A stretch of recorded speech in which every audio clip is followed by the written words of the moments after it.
বন্ধুরা, অনেক দিন পরে আর একটা গল্প নিয়ে হাজির হলাম। গল্পটি শোনার মতো আশা করি তোমাদের ডাং খাই যাব এবং তোমরা বর কাজ করতে সবাই হেডফোন নিয়ে বসে যাও।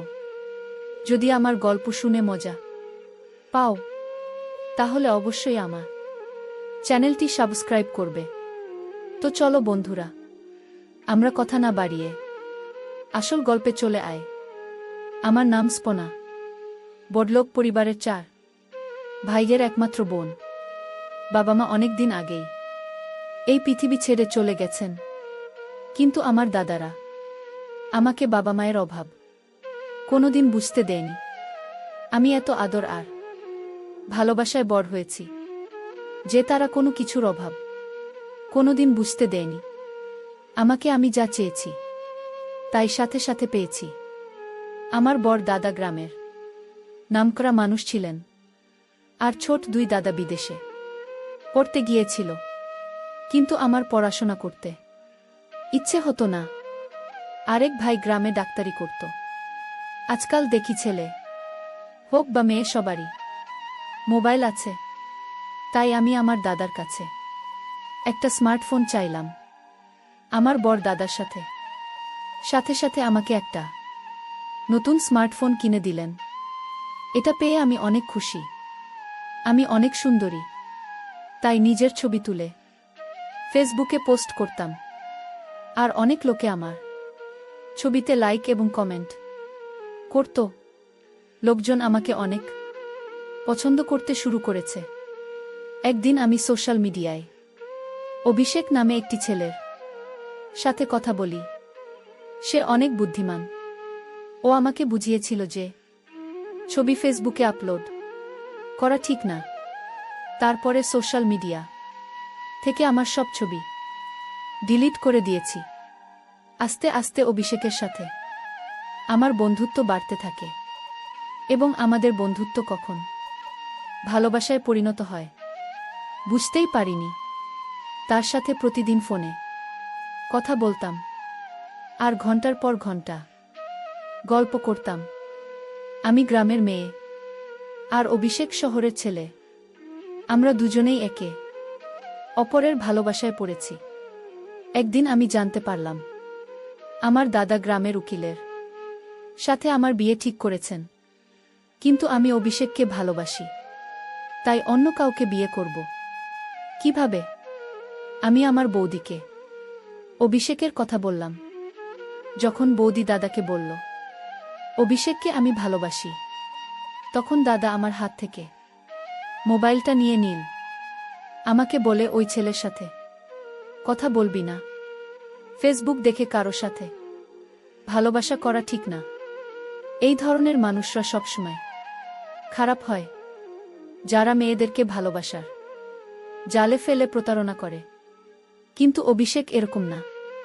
আমি দাদাকে বোঝানোর অনেক চেষ্টা করেছি, কিন্তু দাদা আমার কোনো কথা শোনেননি।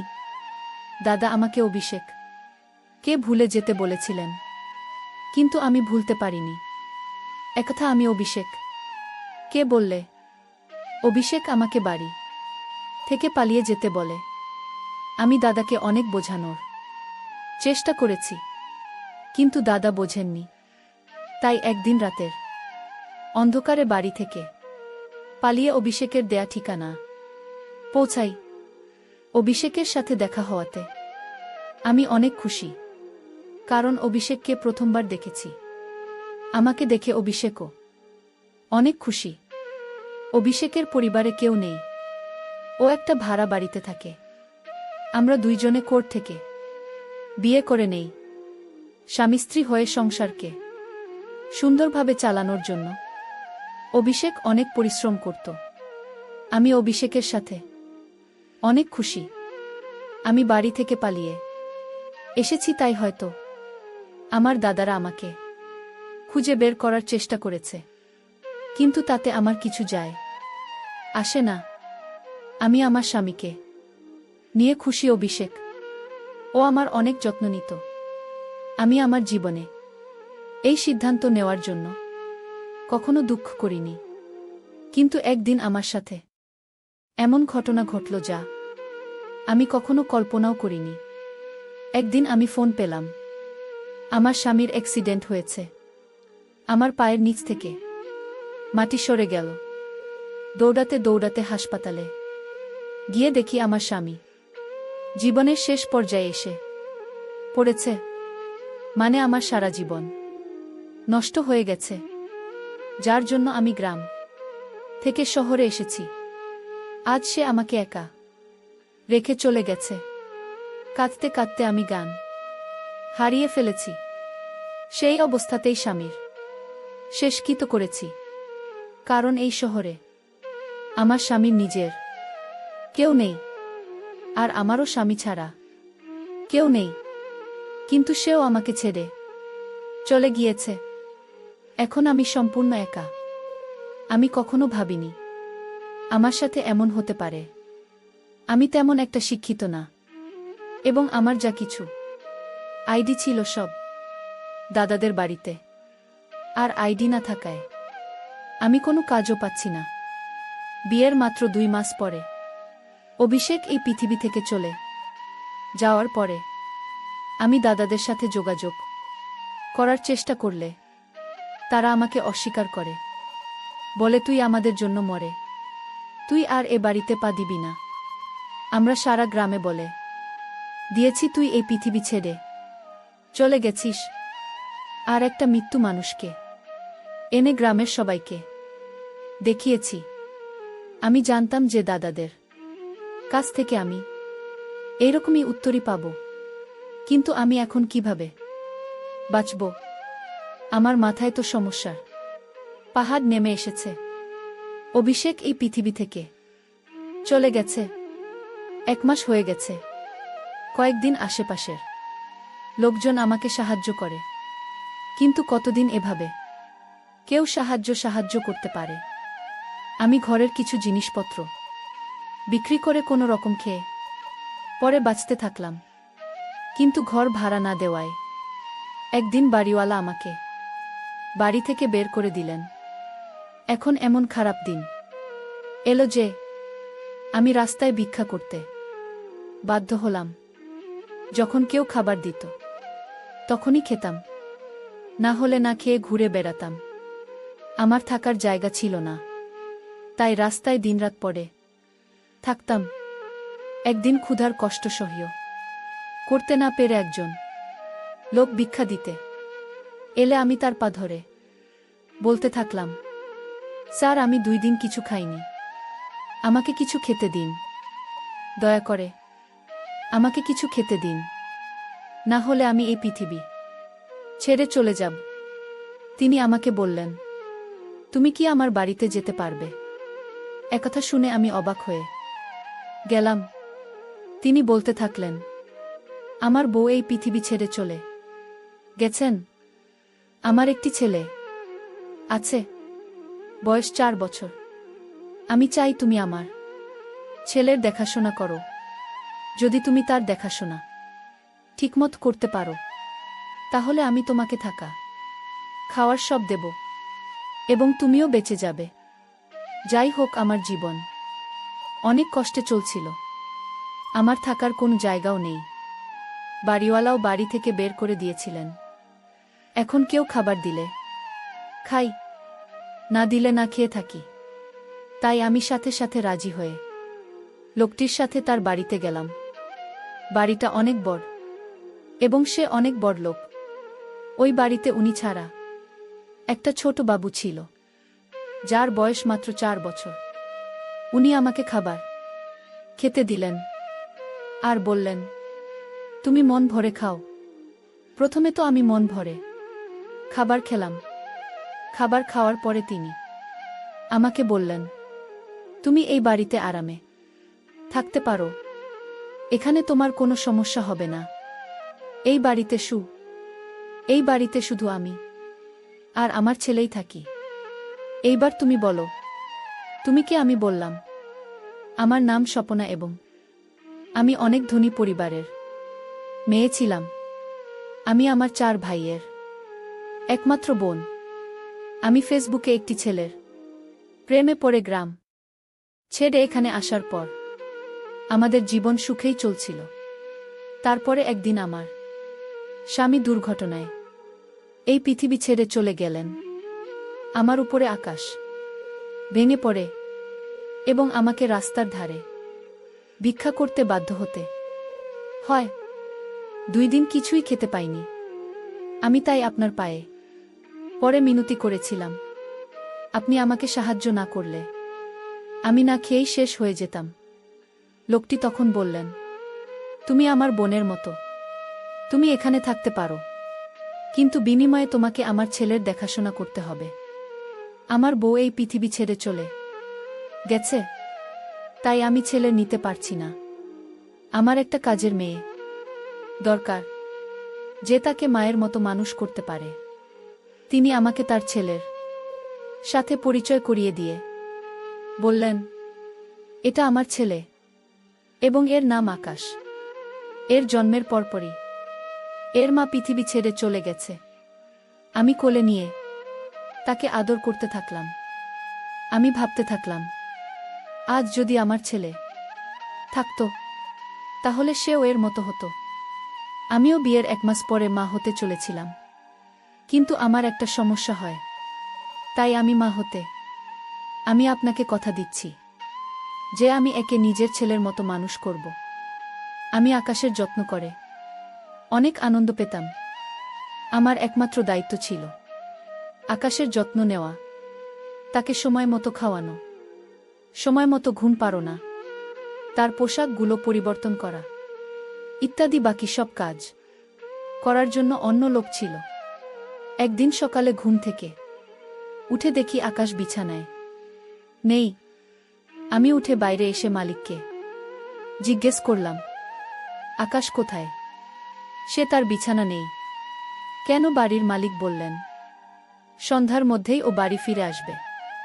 আমি তাকে জিজ্ঞেস করলাম, আকাশ কোথায় গেছে আর সন্ধ্যাবেলা কোথা থেকে ফিরবে? কিন্তু তিনি আমার কথার কোনো উত্তর দিলেন না। তিনি বাড়ির মালিক, তাই আমি তাকে খুব বেশি কথা বলতে পারিনি, কারণ সে যদি আমাকে বাড়ি থেকে বের করে দেন তাহলে আমি কোথায় যাব? প্রতিদিন সন্ধ্যায় আকাশ বাড়িতে আসতো। রাতে ঘুমানোর পর সকালে ঘুম থেকে উঠলে দেখি আকাশ তারা নেই, কিন্তু সন্ধ্যায় সে ফিরে আসতো। যখনই আমি মালিককে আকাশের কথা জিজ্ঞেস করতাম, তিনি কোনো উত্তর দিতেন না এবং বলতেন, তুমি এসব বিষয় থেকে দূরে থাকো, তার সম্পর্কে অত কিছু তোমার জানার দরকার নেই। তোমার কাজ কেবল তার যত্ন নেওয়া এবং তাকে ভালো করে লালন পালন করা। তাই তোমাকে যে কাজ দেয়া হয়েছে তুমি শুধুমাত্র তাই করো। তারপর থেকে মালিককে জিজ্ঞাসা করা বন্ধ করে দিয়েছি। এক রাতে আমি যখন আকাশের সাথে ঘুমাচ্ছিলাম, মাঝরাতে চোখ দেখলাম যে আকাশ বিছানায় আছে। আমি দেখার জন্য জেগে থাকলাম, কিন্তু কখন যে ঘুমিয়ে পড়েছি বুঝতেও পারিনি। আমি এবং সকালে প্রতিদিনের মতো আকাশ বিছানায় নেই। বাইরে বেরিয়ে কোথায় ওকে দেখতে না পেয়ে রুমে ফিরে এলাম। এর আগে কখনো ভাবিনি মালিক কি কাজ করেন। আমি শুধু আমার কাজ নিয়ে ব্যস্ত থাকতাম। এই বাড়িতে সব পাচ্ছিলাম, তাই বেশি কিছু ভাবিনি। কিন্তু একদিন কাজের মহিলাকে জিজ্ঞেস করলাম যে মালিক কি কাজ করেন। তখন সেই কাজের মেয়েটি আমাকে বলল যে তিনি একজন পুলিশ ইন্সপেক্টর। অবাক হয়ে আমি ভাবতে থাকলাম, আমি একজন পুলিশ অফিসারের বাড়িতে একদিন দেখলাম একটি ফাইল মালিকের টেবিলে রাখা। আমি সেটি তুলে নিয়ে ভিতরে রাখতে যাচ্ছিলাম। হঠাৎ করে সেই ফাইলটা আমার হাত থেকে পড়ে ওর ভেতর থেকে অনেক কাগজ বেরিয়ে পড়ে। আমি সেই কাগজগুলো গোছাতে গেলে সেখানে একটা ছবি দেখে আমি অবাক হয়ে গেলাম। আমি অবাক হয়ে ভাবলাম, আমার স্বামীর ছবি এখানে কেন? আমি ভাবলাম, মালিক যদি জানতে পারে আমি এই ছবিটি দেখেছি বা আমি এই ছবির লোকটির স্ত্রী, তাহলে মালিক আমার কি অবস্থা করবে? ভয়ে তাই তাড়াতাড়ি সবকিছু গুছিয়ে ফাইলটি মালিকের ঘরে রেখে ফিরে এলাম। এখন আমার ভয় করতে থাকল, এবং সবচেয়ে বড় বিষয়, ভীষণ টেনশনে পড়ে গেলাম। কিন্তু তবুও আমি এখান থেকে যেতে পারিনি, কারণ এই বাড়িটা ছাড়া আমার আর কোনো থাকার জায়গা নেই। এছাড়া আমি আকাশকে নিজের ছেলের মতো ভালোবাসি। তাছাড়া এই ছবির রহস্যটাও জানতে চাই। এই পুলিশ লোকটা কিভাবে ছবিটা পেল? আমি ভাবলাম আমার দাদারা অভিষেককে খুঁজে বের করার জন্য এই পুলিশ অফিসারের কাছে কেস ফাইল করতে পারে, কিন্তু দাদারা কখনো অভিষেককে দেখেনি। মনের মধ্যে অদ্ভুত অদ্ভুত সব ভাবনা আসছিল, কিন্তু মালিককে জিজ্ঞেস করার সাহস পেলাম না। 4 মাস হয়ে গেল আমি এখানে আছি। বাবুটি আমাকে মা বলে ডাকতে শুরু করেছে, কিন্তু এতে মালিকের কোনো আপত্তি নেই। তারপর মালিক আমাকে একটা মোবাইল দিয়ে বলল, তোমার সাথে কথা বলার দরকার হতে পারে, তাই এটা রাখো। একদিন আমার মোবাইলে একটা ফোন আসে। আমি কাজে ব্যস্ত ছিলাম, তাই কল ধরতে পারিনি। পরে মোবাইলের দিকে তাকাতেই একটা অচেনা নাম্বার ভেসে উঠল। আমি খুব একটা পাত্তা দিলাম না। কিছুক্ষণ পরে সেই নাম্বার থেকে একটা মেসেজ এলো। তাতে লেখা ছিল, স্বপ্না, তুমি কেমন আছো? অনেক অবাক হলাম। ভাবলাম হয়তো এখানকার কোনো কাজের মেয়ে আমার সাথে মজা করতেছে, তাই আমি ওই মেসেজের রিপ্লাই দেইনি। এরপর প্রতি রাতে এই নাম্বার থেকে মেসেজ আসতে থাকে। মেসেজে নানা রকমের কথা, আমার পুরানো জীবন, এবং মাঝে মাঝে আমার দাদাদের সম্পর্কে বিভিন্ন কথা। আমার স্বামী একমাত্র ব্যক্তি ছিলেন যিনি আমার সম্পর্কে এই সব কথা জানতেন। আমার সাথে যা ঘটছে তাতে আমি ভয় পেয়ে গেলাম। জানি না কি সে, আর কেন সে আমাকে বিরক্ত করছে। সে বলতো, তুমি আমাকে তোমার বন্ধু মনে করতে পারো। তোমার কোনো সমস্যা হলে আমাকে মেসেজ করে জানিও, আমি তোমার সব সমস্যার সমাধান করে দেব। কিন্তু আমি ভয় পেয়ে নাম্বারটি ব্লক করে দিলাম। তারপরে সে আমাকে নতুন নতুন নাম্বার দিয়ে মেসেজ করতে শুরু করে। আমি যত নাম্বার ব্লক করি, সে তত নতুন নাম্বার দিয়ে আমার সাথে কথা বলার চেষ্টা করত। সে এমন এমন কথা বলতো যে আমি টেনশনে পড়ে যেতাম। যাই হোক, আস্তে আস্তে আমি তাকে বিশ্বাস করতে শুরু করি এবং তার সাথে কথা বলতে শুরু করি। আমার যে কোনো সমস্যা তার সাথে শেয়ার করি। সে আমার পুরনো জীবনের কথা বলে, আমার সাথে মজা করে। যখন আমি তাকে জিজ্ঞাসা করতাম সে আমার সম্পর্কে এসব কথা কিভাবে জানল, সে আমার প্রশ্নের কোনো উত্তর দিত না, কিন্তু নিজের সম্পর্কে বলতো যে তিনি অবিবাহিত এবং এই পৃথিবীতে তার কেউ নেই। আমারও এই পৃথিবীতে কেউ ছিল না, তাই আমাদের ভালো বন্ধুত্ব হয়ে গেল। আমি চেষ্টা করতাম কারো সামনে তার সাথে কথা না বলতে। সেজন্য আমি তাকে বলেও ছিলাম যে আমি কারো সামনে তার সাথে কথা বলতে পারবো না। সে বলল, ঠিক আছে, রাতে সবাই যখন ঘুমাবে তখনই কথা বলবো। এখন আমরা অনেক রাত পর্যন্ত গল্প করতাম। অনেক রাত পর্যন্ত গল্প করার কারণে ঘুম ভাঙতে দেরি হতো। সকালে ঘুম থেকে উঠে আকাশকে দেখতে পেতাম না। আমি তার সাথে এ বাড়ির বিষয়ে কোনো কথা বলতাম না, কারণ আমি এই বাড়ির নুন খাচ্ছিলাম। আর সে কে, তাকে আমি চিনতাম না। সে আমাকে নিজের সম্পর্কে যা বলেছিল তা সত্যি কিনা জানি না। এটা আমার জন্য শুধু সময় পার করা। সারাদিন একা একা বিরক্ত হতাম। আকাশও সন্ধ্যায় বাড়ি ফেরত, আর কাজের মেয়েরা ঘরের সব কাজ করত, তাই ওর সাথে কথা বলে সময় পার করতাম। 2-3 দিন ধরে ও আমাকে বলতো আমার সাথে দেখা করতে চায়, কিন্তু আমি তার সাথে দেখা করতে রাজি হতাম না। তাই সে বলতো সে আমার সাথে দেখা করতে আমি যেখানে থাকি সেখানে আসবে। একদিন সন্ধেবেলা আকাশ বাড়িতে আসার পর মালিক আমাকে সন্ধ্যার খাবারের ব্যবস্থা করতে বললেন, কারণ আমার বেস্ট ফ্রেন্ড অনেকদিন পর আমার বাড়িতে আসছে, তাই আমি চাই তুমি নিজের হাতে তার জন্য ভালো ভালো খাবার তৈরি করো। আমি মালিককে বললাম, ঠিক আছে। আমি অনেক খাবার তৈরি করে রাখলাম। ও কয়েক ঘন্টা পরে শুনতে পেলাম বাইরে কেউ কথা বলছে, তাই চা জল খাবার নিয়ে নিচে এলে নিচে হোল রুমে বসে থাকা লোকটাকে দেখে আমার পায়ের নিচ থেকে মাটি সরে গেল। আমি অবাক হয়ে বোঝার চেষ্টা করছি, কিন্তু পারছি না। কিছুক্ষণ পরে আমি জ্ঞান হারিয়ে ফেলি। যখন আমার জ্ঞান ফিরল, তখন আমি আমার বিছানা শুয়ে মালিক এবং সেই লোকটি আমার বিছানার কাছে দাঁড়িয়ে। লোকটি আর কেউ নয়, আমার স্বামী অভিষেক, যার শেষকৃত্য আমি নিজে দাঁড়িয়ে থেকে দেখেছি। আমি অবাক হয়ে অভিষেকের দিকে তাকিয়ে আছি। আমি বিশ্বাস করতে পারছি না যে সে আমার সামনে জীবিত দাঁড়িয়ে আছে। অভিষেকও আমার দিকে এমন করে তাকিয়েছিল এবং তার চোখে পানি দেখতে পাচ্ছি। অভিষেক আমাকে বলল, স্বপনা, বিশ্বাস করো, আমি তোমার অভিষেক, যে তোমাকে অনেক ভালোবাসে।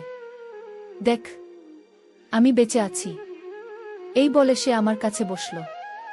আমারও চোখে পানি। আমি তাকে ছুঁয়ে দেখলাম। তারপরে নিশ্চিত হলাম যে সে সত্যিই জীবিত এবং আমার সামনে বসে আছে। আমি তাকে ধরে অনেক কাঁদতে থাকলাম।